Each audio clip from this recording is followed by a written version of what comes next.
Practicality की बात है वो यही है कि स्कूटर बनाया है बिल्कुल नॉर्मल वाला जैसे इनका पेट्रोल स्कूटर होता था, बट इसके अंदर बैटरी और मोटर ऐड हो गई है।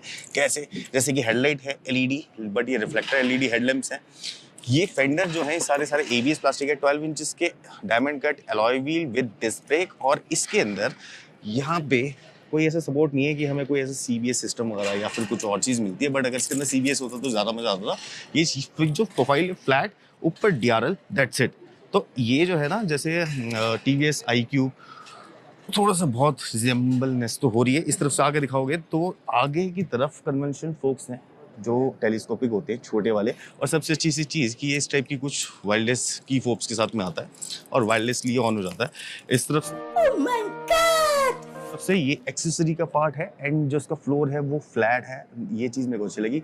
यहाँ पे छोटी छोटी सी पॉकेट्स हैं। इस तरफ भी है एक पॉकेट जिसके अंदर की फ़ोन रख सकते हैं, और इसके अंदर एक यूएसबी चार्जिंग पोर्ट भी है जो कि यहाँ पे है। तो इसमें अपना फ़ोन जो है अटैच कर सकते हैं और यहाँ पे चार्जिंग के लिए रख सकते हैं, नो डाउट। और एक्सेसरी के पार्ट की जो है ये सब ऐसी चीज़ें जिसके अंदर छोटा मोटा सामान वगैरह रखा जा सकता है। बट इलेक्ट्रिक स्कूटर में एक फ़र्क है कि दो टाइप के अब होंडा एक्टिवा आपको देखने को मिलेंगे, एक फिक्स बैटरी और एक है स्वैपेबल बैटरी। तो ये वाला जो मॉडल है ये है स्वैपेबल बैटरी वाला, बट इसकी कितनी वारंटी है, क्या रेंज है, वो मैं बताने वाला हूँ। बट जो प्रैक्टिकलिटी वाली चीज़ है तो यहाँ पे एक हो गया है जो कि प्लास्टिक का है। जो फ्लोर है वो नॉर्मल एक्टिवा वाला ही है, बट यहाँ से ये फ्लैट है। सीट का जो डिज़ाइन है वो भी बिल्कुल वैसी है, सेम ऑलमोस्ट हम जो एक्टिवा के अंदर देखते हैं। ये वाली बॉडी का फ्रेम देखोगे तो हल्की सी जो लाइंस हैं वो एड ऑन हुई है। प्लस यहाँ पे ये फुटपेक्स और एल्यूमिनियम है, तो इट मीन्स कि इसकी जो ड्यूरेबिलिटी होगी वो ज़्यादा अच्छी है। और प्रैक्टिकलिटी की बात करूँ तो रेयर में ना इसमें ड्रम ब्रेक है, बट एक चीज़ अच्छी है कि इस वाले स्कूटर में जो कि स्वैपेबल बैटरी से लैस है, यहाँ पे कोई हब मोटर का इंस्टॉलेशन नहीं दिख रहा है। ये चीज़ अच्छी है। बट ये है कि यहाँ पे जो है ब्रेक शू वगैरह का सपोर्ट है। पीछे जो है एक शॉकर लगा है, यहाँ पे लगा रखा है बेसिकली मोनो शॉक, वो भी नॉर्मल वही एक्टिवा वाली। बट इसके अंदर एक एडवांसेस क्या होती है वो यही है कि जो मोटर है वो यहाँ पे फिक्स्ड है। अब ये एक गियर रेशियो के साथ में चलती है, तो क्या है कि मोटर को सस्पेंशन मिलेगी इससे। अच्छा हुआ कि व्हील माउंटेड इस वाले के अंदर नहीं है, क्योंकि ये जो स्कूटर है ये रगेडली यूज़ होगा। तो जब गड्ढों में आता है या फिर कहीं बम्प में आता है तो सबसे पहले क्रैक्स किसके अंदर आता है, जब व्हील के साथ में मोटर कनेक्टेड होती है। इनफैक्ट कि ये जो लैंप है, टेल लैंप, ये भी काफ़ी अच्छी है। उसका जो ब्रेक लैंप होगा वो कुछ इस टाइप से लाइट अप होगा। कॉमन फीचर दिखाता हूँ। एक्टिवा ई जिसके अंदर की रिप्लेसेबल या फिर स्वैपेबल बैटरी है, तो उसका ना इंस्ट्रूमेंट क्लस्टर कुछ इतना बड़ा है, और ये काफ़ी हाई क्वालिटी एक स्क्रीन लग रही है। इसका जो बटन्स जो हैं वो भी काफ़ी अच्छे से मैनेज किए हुए हैं। यहाँ पे ये टॉगल्स हैं टाइप्स ऑफ, यानी कि अप एंड राइट कर सकते हैं। म्यूजिक का है इसके अंदर। ये इसकी बेसिकली होम स्क्रीन है, और होम स्क्रीन पे दिखा रहा है कि 100% पे 102 है अभी, और अगर 2% ये डिस्चार्ज हो गया है तो 99 किलोमीटर की रेंज दिखा रहा है ना। ये जो बटन्स हैं इसमें जब ऊपर जाओगे, जब इससे फ़ोन आपका कनेक्ट होगा ऐप से, तो यहाँ पे सारा डेटा आ जाएगा जिसके अंदर की म्यूजिक से रिलेटेड है। म्यूजिक भी इसके अंदर प्ले कर सकते हैं। सेटिंग्स आ गई, सेटिंग्स के अंदर बहुत सारी चीज़ें। अब जब मैं इस बटन को स्विच कर रहा हूँ तो देखना ये वाले जो टॉगल हैं ये स्विच हो रहे हैं, बट जब इसके अंदर का स्विच करना होगा ना, उसके लिए जॉयस्टिक्स है। इसको ऐसे करके ऊपर किया तो सिस्टम, लैंग्वेज, ओटीए अपडेट्स वगैरह ऐसे बहुत सारी चीज़ें हैं इसमें। और फिर फ़ोन से रिलेटेड आ गया। और ये जो इसके मैप्स हैं ये इनबिल्ट मैप्स हैं, बेसिकली इन हाउस मैप्स हैं, और ये वाईफाई के थ्रू, जैसे कि वाईफाई हॉटस्पॉट होता है उसके थ्रू काम करते हैं। तो सारा नेविगेशन, जीपीएस सिस्टम वगैरह इसके अंदर है। और इनबिल्ट जीपीएस से दो चीज़ें अच्छी हो जाती हैं। एक तो आपको जियो फेंसिंग के फीचर्स मिल जाते हैं, नेविगेशन मिल जाता है, और ट्रैकिंग, मॉनिटरिंग मिल जाती है अपने व्हीकल की कि मेरा व्हीकल इस वक्त कहाँ पे है। बटन्स की क्वालिटी भाई होंडा से यही एक्सपेक्टेशन है कि अच्छी होगी। जॉयस्टिक वगैरह बहुत सही है, होम पे आ जाता है तो मतलब ज़्यादा कुछ ऐसा खास है नहीं। बट हाँ, होम वाला जो यूआई है ये मेरे को अच्छा लग रहा है। इसके अंदर जो सेटिंग्स है ना, एक बारी सेटिंग्स के अंदर चलते हैं। तो सेटिंग में जैसे ही मैं जाता हूँ तो यहाँ पे फैक्ट्री स्क्रीन वगैरह और ये चेक इंटरनेट वगैरह, ये सारी चीज़ें हैं इसके अंदर। यहाँ पे है सिस्टम जिसके अंदर की सॉफ्टवेयर वर्जन का ओटीए अपडेट टाइप इंस्टॉल हो जाएगा, जैसे कि हमारे स्मार्टफोन्स होते हैं, नो डाउट। लेकिन अब जो है इसकी स्वैपेबल बैटरी वाला एक सीन में दिखाना चाहता हूँ, थोड़ी सी पास आके दिखाना है। यहाँ से ये जो इसका कंट्रोल है इसको मैंने ऑफ किया, इसको इसमें सीट पे ले गया है। सीट का बटन जैसे मैं प्रेस कर दूंगा तो मेरी सीट अनलॉक हो जाएगी। अब जैसे ही सीट अनलॉक हो जाती है तो स्वैपेबल में सबसे अच्छी ये चीज़ है कि आपको वेट नहीं करना पड़ रहा है चार्जिंग से रिलेटेड। चाहे कितने ही घंटे लगे, 4.5 घंटे के अंदर चाहे चार्ज हो जाए, लेकिन 4.5 घंटे भी मैं क्यों दूं। और स्वैपेबल बैटरी निकालने के लिए ना यहाँ पे ये कंसोल है। अच्छा, इसमें एक ड्रॉबैक ये हो सकता है बहुत सारे लोगों के लिए कि यहाँ पे आपको कोई भी स्पेस ज़्यादा नहीं मिलता, छोटी मोटी चीज़ रख सकते हो। इसको ऐसे करके ओपन किया तो ये जो क्लिप्स हैं, जो क्लैम्प्स हैं, एक्चुअली ये ओपन हो जाते हैं, और यहाँ से ये जो बैटरी है ये बाहर की तरफ आ जाती है, तो इस टाइप से। 10 kg के अराउंड इसका वेट है। एल्यूमिनियम बिल्ड है जो इसका हैंडल है, तो मतलब ये ड्रॉप टेस्ट वगैरह, heat test, vibration test, shock proof, ऐसी सब चीज़ें हुई हैं। और कुछ इस टाइप के इसके कनेक्टर है नीचे, जो मल्टीपल कनेक्टर्स हैं, और ये ऐसे जाके नीचे की तरफ लग जाती है। नीचे वाला भी एक बार कनेक्टर दिखा दो। और जो इसका स्वैपिंग स्टेशन है ना, उसके अंदर ये बैटरीज लॉक हो जाती हैं, तो लॉकिंग मैकेनिज्म के लिए इसमें ये 2 पोर्ट दे रखे हैं। ये भी अच्छी चीज़ है। अब ये कैसे इसको स्वैप करोगे स्वैपिंग मैकेनिज्म से, वो देख लेते हैं। अब ये स्वैपिंग है, बैटरी स्वैपिंग, इससे 2 चीज़ें तो सॉर्ट आउट हो जाती हैं। एक तो मुझे बैटरी की टेंशन लेने की जरूरत नहीं, ये मेरे सब्सक्रिप्शन में आएगी। और मुझे चार्जिंग की यानी कि टाइम की टेंशन लेनी होती है, वो भी मेरे सब्सक्रिप्शन में आएगी। जैसे कि हम नेटफ्लिक्स देखते हैं, अमेजोन, तो यहाँ पे इसको कार्ड में प्रेस करना है। अब इसने दिखा दिया कि चेकिंग कार्ड। अब ये फाइंड आउट कर रहा है कि कौन सा बैटरी स्लॉट इज फ्री, तो यहाँ पे बैटरी स्लॉट फ्री है। अब मुझे 1 बाय 1 करके इस बैटरी को यहाँ पे इंसर्ट कर देना है। दैट्स इट, जैसे हम करते थे। तो ये 1 battery insert and second battery insert. तो थोड़ा सा इंटरेस्टिंग है। अब ये डिटेक्ट करेगा कि बैटरी हेल्थ क्या है मेरी, और कौन सी बैटरी इस वक्त 100% चार्ज है। तो फाइंड आउट करना है कौन सी बैटरी चार्ज है। जैसे इन दोनों के अंदर ये लाइट हो गई ना, ये ब्लिंक होने लगी, इट मीन्स कि ये चार्ज हो गई। अब इसको निकालना है। 10 kg इसका वेट है पर बैटरी। इसको बाहर रखो, दैट्स इट।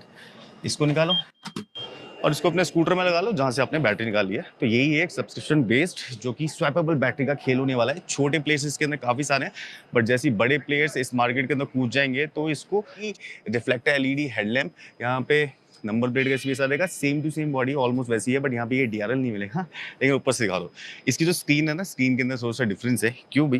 क्योंकि इसको अफोर्डेबल बनाया गया है। और ये जो है ज़्यादा पैसों के होने नहीं चाहिए, क्योंकि जिस हिसाब से इसके अंदर दिख रही है चीज़ें, उस हिसाब से ये एक अफोर्डेबल इंडियन मार्केट के अकॉर्डिंग स्कूटर होनी चाहिए। बात करें वेट की, तो वेट उठाने में भी कुछ ऐसा खास नहीं लग रहा मुझे। और इसके अंदर एक और डिफरेंस है जो उसके अंदर नहीं था, इसके अंदर ये व्हील हब मोटर है। तो ये व्हील हब मोटर जो है अफोर्डेबल स्कूटर के हिसाब से आप देख सकते हो। लेकिन सबसे अच्छी सी चीज़ है इसके अंदर जो बूट स्पेस है वो। बट पहले देख लेते हैं ये फ्लोर। तो फ्लोर के अंदर भी इतना सारा स्पेस है कि हाँ यार, छोटा मोटा सामान जो है हमारा आ सकता है। यहाँ पे एक पॉकेट है इस तरफ, और पॉकेट के ऊपर यहाँ पे एक यूएसबी चार्जर है। और इन्होंने जो है टाइप सी का यूज़ किया है। ये चीज़ बहुत अच्छी है कि टाइप सी चार्जर यहाँ पे दे दिया। फिर चार्जर लगाने के लिए, क्योंकि इसके अंदर फिक्स बैटरी वाला वेरियंट है ये, यहाँ पे स्पेस है, यहाँ से चार्ज कर सकते हो। इनफैक्ट कि इसमें जो पीछे जो ब्रेक है वो भी नॉर्मल ही है, बेसिकली ड्रम ब्रेक है। डुअल शॉकर्स हैं इसके अंदर। अगर यहाँ से देखोगे इसको, तो एक शॉकर यहाँ पे है और ये इसके अंदर हब मोटर है। बट यार ये होंडा की हब मोटर है, तो इससे एक्सपेक्टेशन हमारी बहुत ज़्यादा है। ये कूलिंग सिस्टम वगैरह यहाँ पे देखो, यहाँ पे भी यूज़ किया हुआ है। सस्पेंशन यहाँ पे है, स्विंग आर्म यहाँ पे है, डबल स्टैंड भी है इस स्कूटर के अंदर। नो डाउट स्कूटर के अंदर होना बहुत जरूरी है। टेल लैम्प का डिज़ाइन इसका मुझे सबसे प्यारा लगा। टेल लैम्प है छोटी सी प्यारी सी, जैसे एक बाइक का डिज़ाइन होता है कि टेल होती है, यहाँ से टेल लैम्प आ रहा होता है। और यार होंडा के जो टर्न इंडिकेटर्स हैं, इसको मैं ऑन करता हूँ, देखना क्या प्यारे टर्न इंडिकेटर एलईडी वाले मिल रहे हैं। मतलब मोटरसाइकिल वाली जो चीज़ें होती थी वो इसके अंदर डाल दी। और जैसे कि टेल लैंप हो गए, टर्न इंडिकेटर्स हो गए, ये सब जो चीज़ें हैं सारी सारी एलईडी बेस्ड है, नो डाउट। बट एक और चीज़ जो प्रैक्टिकलिटी इस स्कूटर की बढ़ा देगी वो है इसकी। अब ये कितने लीटर का है, इसके अंदर पानी डाल के तो हमने चेक नहीं करना, क्योंकि 26 लीटर का कंपनी आती है। बट अगर प्रैक्टिकलिटी के हिसाब से देख ले तो यहाँ पे इतना बड़ा स्पेस है। एक हाफ फेस हेलमेट यहाँ इस तरफ आ सकता है, यहाँ पे लूज सामान आ सकता है, यहाँ पे एक बेल्ट है कि कोई चीज़ को टाई करना हो कर लिया, यहाँ पे पेपर रखने के लिए क्लिप्स हैं, ये है एक फ्यूज़ निकालने वाला। बट यहाँ पे इंटीरियर के अंदर, इसके अंदर देखोगे तो कोई ऐसी लाइट नहीं है, डीप स्पेस है। बैटरी जो है वो यहाँ पे है, बहुत बड़ी बैटरी है, अभी नंबर्स पे आने वाले हम। बट जो बिल्ड क्वालिटी है, लोहे के यहाँ पे मेटल के ये हिंजेस हैं, नट बोल्ट्स अच्छे से, वो प्लास्टिक वाला सीन नहीं है। बट पीछे एक लाइट भी होनी चाहिए, जब नाइट ज़्यादा हो जाती है तो दिखता नहीं है। अब जैसे 2 वेरिएंट हैं, जो ई वाला वेरिएंट है वो स्वैपेबल बैटरी साथ में आता है, ये फिक्स बैटरी वाला, तो इसके अंदर कीज जो है वो वैसी मिलती है। अब मैं की लगाने वाला हूँ इसकी इग्निशन में, और ये भी आपको कुछ एक्टिवा वाली ही याद दिलाएगा। तो ऐसे करके इसकी ये जो इंस्ट्रूमेंट क्लस्टर ये ऑन हो जाता है। तो 5 इंचेस समथिंग का ये इंस्ट्रूमेंट क्लस्टर है, बेसिक इंस्ट्रूमेंट क्लस्टर है। बट हाँ, ऐसा लगता है कि क्वालिटी है इसके अंदर, क्योंकि इतनी ज़्यादा शार्प इसकी ये लाइट है ना कि ये तेज़ लाइट के अंदर भी चमकेगा। अगर देख लेते हैं यहाँ पे, तो इसमें ये मोड है कि स्टैंडर्ड, इको, ऐसे करके ये जो मोड्स है ये चेंज कर सकते हैं स्टैंडर्ड और इको पे। अब मैं माइलेज की अगर बात करूँ ना, तो 102 की क्लेम कर रहा है होंडा। प्रैक्टिकल सिनेरियो के अंदर जैसे हम मेट्रो सिटीज़ के अंदर फंसेंगे, वहाँ पे ये 80, 85 ऐसे करके निकाल सकते हो। बट इको मोड पे अब पास आ जाओ, तो इको मोड पे यहाँ पे अगर हम देख रहे हैं तो ऐसा कोई माइलेज इंडिकेटर नहीं। साउथ की तरफ हो गया, इन सब जगह में जाने में थोड़ा सा इनको टाइम लगेगा। बट हाँ, ये है जो प्रोडक्ट क्वालिटी, जो प्रोडक्ट के फीचर, जैसे कि डिस्क ब्रेक, वो प्रोडक्ट के फीचर जो ये स्वैपेबल के अंदर लेके आए ना, वही इनको इसके अंदर भी लाना चाहिए था। क्योंकि प्राइस डिफरेंस मेरे ख्याल से ज्यादा होगा नहीं। और जो क्योंकि प्राइस उन्होंने सेम ही रखा होगा, क्योंकि उसके अंदर जो स्वैपेबल बैटरी वाला जो स्कूटर है एक्टिवा ई, उसके अंदर वो सब्सक्रिप्शन बेस देंगे, जैसे हम नेटफ्लिक्स और अमेजॉन के देते हैं, जो कि मैंने आपको बताया। तो आपको महीने टू महीने कुछ ना कुछ पैसा देना होगा। जैसे मान लो 1500 रुपए 1600 रुपए आपको देने हैं या 2000 रुपए आपको देने हैं। उसके अंदर आपकी लिमिट होगी ऐप के अंदर, आप कितनी बारी कितनी पावर यूज कर सकते हो एक दिन में, या फिर उस सब्सक्रिप्शन के अंदर कितने बारी आप स्वैप कर सकते हो। अगर आपने उस स्वैपिंग लिमिट से ज्यादा बार स्वैप कर लिया तो आपका जो सब्सक्रिप्शन होगा उसके अंदर वैल्यू जो होगी एक्स्ट्रा मनी वो ऐड हो जाएगी, जिंदगी भर आपको पैसा देना पड़ेगा। अब गाइज ये दो प्रोडक्ट्स होंडा की तरफ से आए, तो हमें इसमें कोई भी शिकायत या फिर कोई भी ऐसी की सोच की भैया प्रोडक्ट क्वालिटी थोड़ी सी डिफरेंट होगी, ऐसा कुछ भी नहीं सोचना चाहिए। होंडा एक रीनोन कंपनी है हमारे इंडियन मार्केट के अंदर, एक्टिवा और बहुत सारे व्हीकल्स और भी चला रही है। ये इनफैक्ट की प्लेन्स के अंदर भी है, मतलब एयरक्राफ्ट के अंदर भी है, ये कार्स के अंदर भी है, रोबोटिक्स के अंदर भी है, अब ये स्कूटर के अंदर भी है। अगर ये स्कूटर अफोर्डेबल प्राइस के अंदर आ जाते हैं तो ज्यादा मजा आएगा, बट अगर ये 1.5 लाख रुपए के प्राइस के अंदर आते हैं तो मजा नहीं आने वाला। 1 लाख रुपए के आसपास का प्राइस या 1,10,000 के आसपास का प्राइस होना चाहिए।